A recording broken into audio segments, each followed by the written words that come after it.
Hello and welcome back to Let's Play Shadow of the Colossus for the PS3. I'm your host, JazawaToad. Last time we did a bunch of cutscenes, and now we get to actually try the game. So let's jump on our horse here. This will be aggro.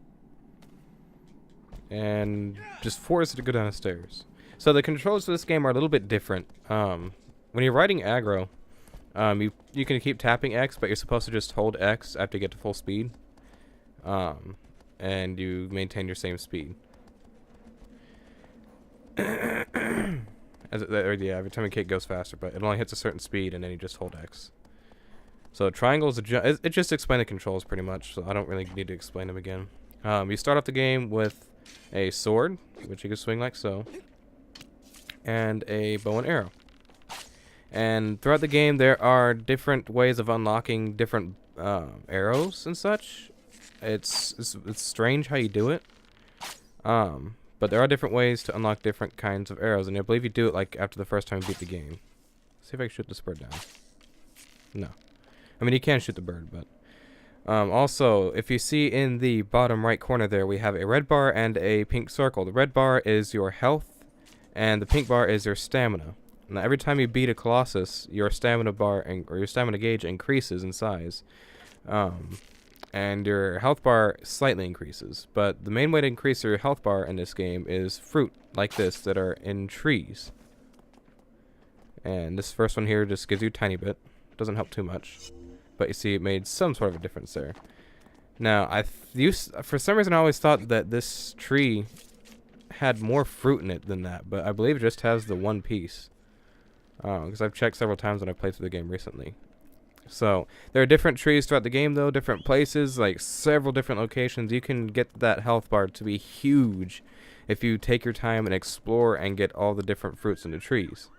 Some trees will have like big clusters of fruits that will like help your health bar increase a lot.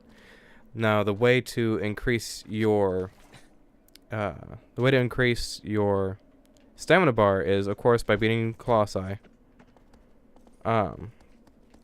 However, also, there are little lizards that you can kill that have shiny lizard tails that I can show you before we start the first boss if I find a save shrine, which I think there's going to be one over here. All throughout the land there are different places where you can save your progress. They're little, like, shrines, and Dorman will probably explain once I get to one, but I think there's one in this direction over here. There's also a big bird. But you can get basically shiny lizard tails to increase your stamina gauge. Now, they don't do much. You have to get a lot of them. And there are a lot of them in the game, but they're very hard to find. There's always one at a save shrine, though. And there's more hidden in other places as well. So, say for instance, if I go over here and look for that save shrine somewhere, I can find one, possibly. But at the same time, a little bit hard to find, so I think there's possibly one over there. I'm not going to waste too much time looking, because I don't want to drag this episode on for too long. But the first Colossus is rather easy to defeat, so it will only take a few minutes, so I won't be wasting too much time. But you'll see little black lizards running along the ground and such. These kinds of trees here won't have fruit, by the way. Pine trees like this don't really have them. Also, aggro auto follows paths. If you just hold X, aggro will auto follow them. For the most part, at least. There's a shrine right over there. Okay, so cool. I can show you rather easily then. So, on this shrine, we will see a little lizard with a shiny tail. If we look around. Hard to spot sometimes, but the tail glows. So, and it can be all the way at the top of the thing. Like, if you kill it at the top, you have to go to the top to get to it. But there's always a lizard with a shiny lizard tail on every one of these. Was that it right there? Did I see it for a second? Or am I seeing things? Probably seeing things. Where is that shiny lizard at? I know it shouldn't not appear right off the bat. It should be there. Regardless. Maybe I have to walk up to it. No, I don't. Okay. Alright, well maybe he's on the ground around it then, because there's always one spawned on these things. If you look around, you will see it.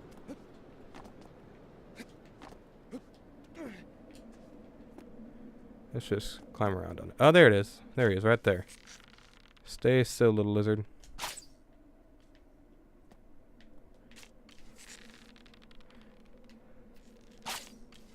Damn it. Okay.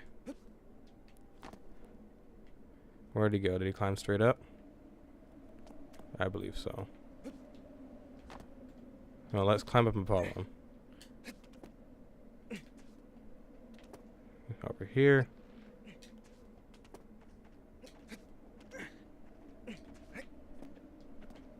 No, where is he at? Better not be all the way up here. He'll probably jump back down. Or double back down. I'm gonna get up here and look down and see if I can find him. A little bit easier like this. Yeah, he's not down here. Oh, there he is. Alright, so if we get him with a sword or shoot him with an arrow, he'll fall down and we can go and grab him. Don't wait too long though, because he will disappear. But see, shiny lizard tail. Grab it. And you see how ever so slightly that increased our stamina gauge. Ever so slightly. But over time, a lot of those make a big difference. So keep that in mind. So I will attempt throughout the game as we go along to find different ones with... Yeah, go see what she wants. I'm recording, please.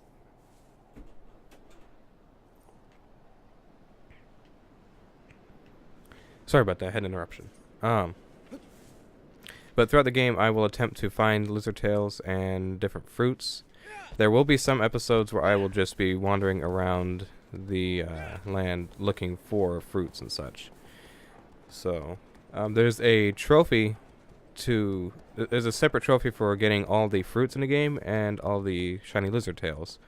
Back when I had my own PlayStation 3, I was attempting to platinum this game, and had most of the fruit and lizard tails, actually. There's also a separate trophy for saving at all of the shrines. Little statue things like that. We were at back there. So, there's a bunch of different hidden trophies as such to platinum this game if you ever wish to do so. But I will show a few of them, a few of the random ones. There's one where you have to hold on to a fish underwater for like 30 seconds. So you have to have quite a bit of stamina, so you're going to wait till later in the game to do that. And there's also one where you have to hold on to a bird and fly for 30 seconds as well. There's a very specific spot in the game where you have to go to do that. But there's just a bunch of random trophies and such like that that you have that are weird. They have weird, what's what I'm thinking of? I can't think of, I know what I want to say, but I can't think of the word off the top of my head. But different requirements, I guess. That's good enough for it. So they have different requirements to get. So here's a path to the first Colossus. This is like a tutorial sort of. You're supposed to climb up here and it teaches you the basic controls of the game, like, you know, running, jumping, grabbing ledges, wall climbing, shit like that, and also dodge rolling and such. The way I find it best to do this is, if I can actually pay attention to what I'm doing, let go of both at the same time, pretty much. Like basically, instead of climbing upwards, jumping is faster. It uses more stamina, but if you're just climbing, it doesn't matter. So like, you hold your jump until you're right at the peak of the stamina gauge, and you just let go of the hold button as well, which is R1, and you jump higher before he grabs again, if that makes sense.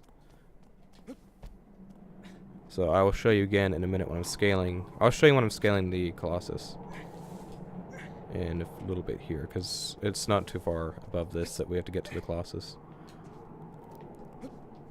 Now I can actually jump around this way and cut half that time in half.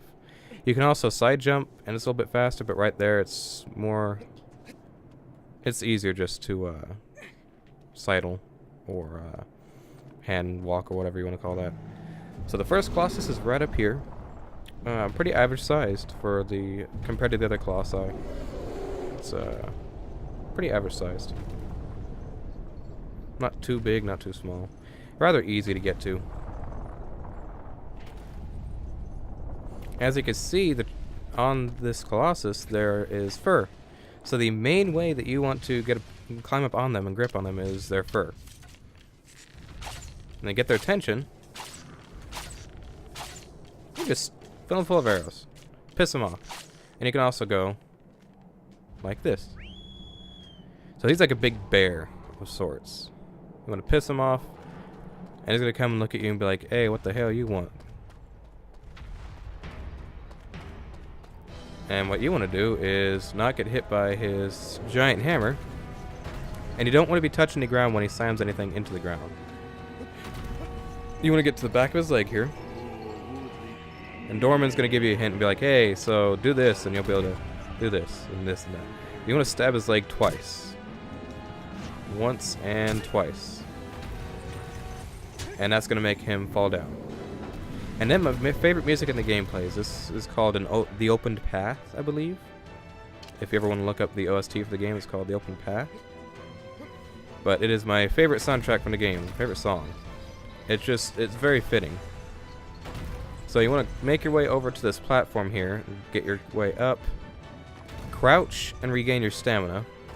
That's what these platforms are for, except you gotta be careful because you can fall off very, very, very easily. Just like that.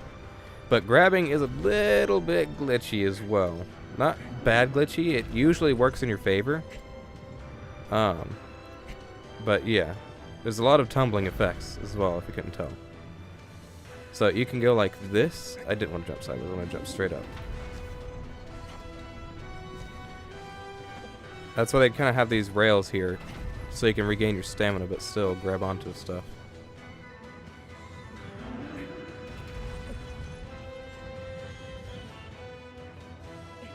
Sorry about that, I had an interruption. So yeah, as you can see, that's what I do for the main thing is jumping. I don't like climb as much because it takes too long. But if you let go of both at the same time, you can jump higher. Also, you can hang on and stab him like I did before, but it takes a lot longer. Like, say for instance, you can go like this and charge up a full stab, and it takes a good deal of damage. But usually it's not too easy to finish. In some cases, it's easier to do a jump stab like, well, if I can not fall. A jump stab does a lot more damage and is a lot easier to pull off, but at the same time, if you're not careful, you will miss and you'll go like just flying off of the Colossus. So with him, it's rather easy because he keeps his head held straight, but jump stab. That one jump stab would have taken about half of his health away, whereas two stabs took away like two-thirds of his health. So jump stabs are very, very effective, but they're a bit more risky and dangerous to pull off. So it's up to you on whether you want to do that. In some situations, you just need to try a jump stab because you can't hold on long enough to get a fully charged stab in. Now, after every Colossus is defeated, you get Tentacle Leap. They go inside of him and he passes out. And then he magically teleports back to the temple.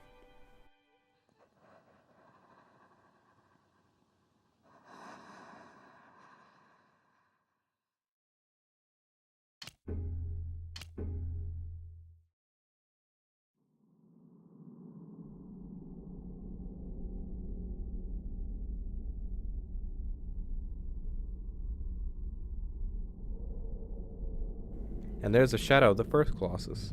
Ha! Shadow of the Colossus. Each time you defeat a Colossi, there will be each time you defeat one of the Colossi, it will be a new shadow hovering over you as you wake up. Also, if you notice, Wander's hand looks a little bit darker. And as we go out through the game, Wander's going to look a bit different, and I'll point it out when it happens.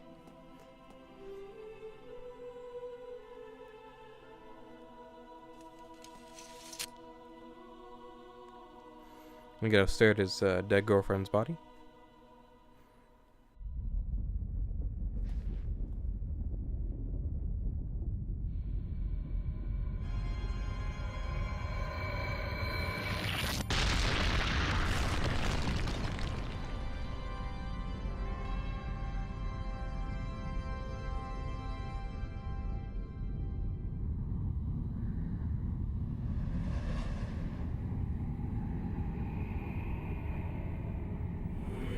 Thy next foe is...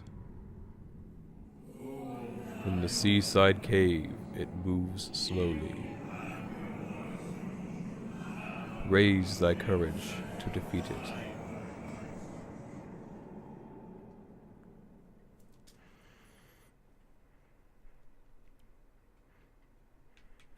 I like how you can control the camera in the cutscenes. Alright, so the next Colossus is more of a turtle sort of thing, but we will take care of that in the next one. So thank you so much for watching. Hope you've enjoyed, and I will see you later. Take it easy and peace out.